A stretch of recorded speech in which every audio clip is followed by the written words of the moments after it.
شايفين الطير الجميل قوي ده؟ في يوم كده لقيته واقف على الشباك. كنت بصلي الفجر وكنت ساعتها بقرا قرآن. لقيت النهار شقشق مستنية أصلي صلاة الضحى. لقيت الطير الجميل ده واقف لي على المنشر. فرحت بيه أول مرة. جيت تاني يوم لقيته نفس الطريقة. جيت تالت يوم نفس الطريقة. قلت لا، ده بيجي يقف ليه ده؟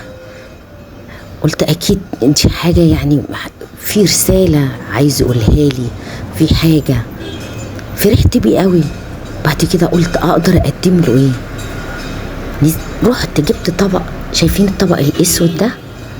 جبت ربطته مع المنشر بسلكة وحطيته. حطيت واحد زي ده، واحد تاني. واحد حطيت فيه قمح، جبت له قمح. واحد حطيت فيه المية كان حقيقي بيقلبوها، ما كانش بيبقى راكز. فالاكل كانوا بيفرحوا بيه قوي. حسيت ان ربنا بعت لي حاجة، يعني عشان اعمل صدقة، اخد حسنات. يا ريت كل اللي يقدر على حاجة زي كده يعملها. عندك شوية رز مستويين مش عايزاهم، بدل ما ترميهم في الباسكت بتاع الزبالة، حطيهم لطير زي كده، بتاخدي حسنات كتيرة قوي. شوية خضار. انا كنت بجيب له قمح واحط له شويه رز، بس هو بيحب القمح اكتر. فانت ممكن ما تكلفيش نفسك كتير، اي بواقي خضار حطيه. ياه، حاجه جميله قوي وانت بتعملي حاجه زي كده، وكمان بتبقى صدقه ليكي. يا سلام على الحسنات اللي بتاخديها.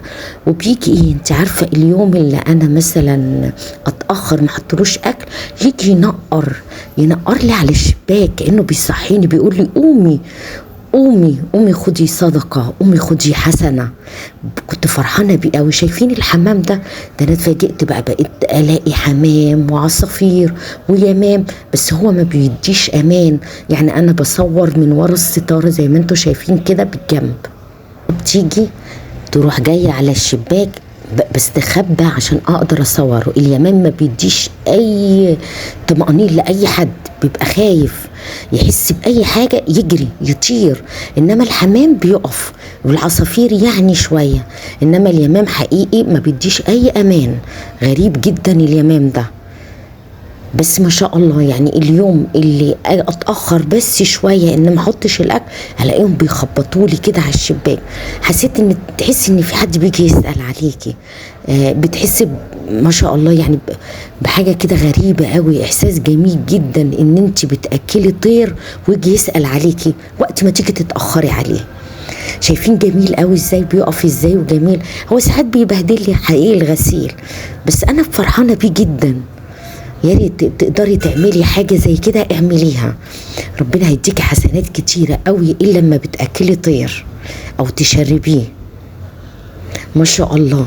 والايام دي بقى ذو الحجه والصيام والحاجات الجميله دي، اعملي بقى كمان صدقه، تبقى حاجه جميله قوي عند ربنا.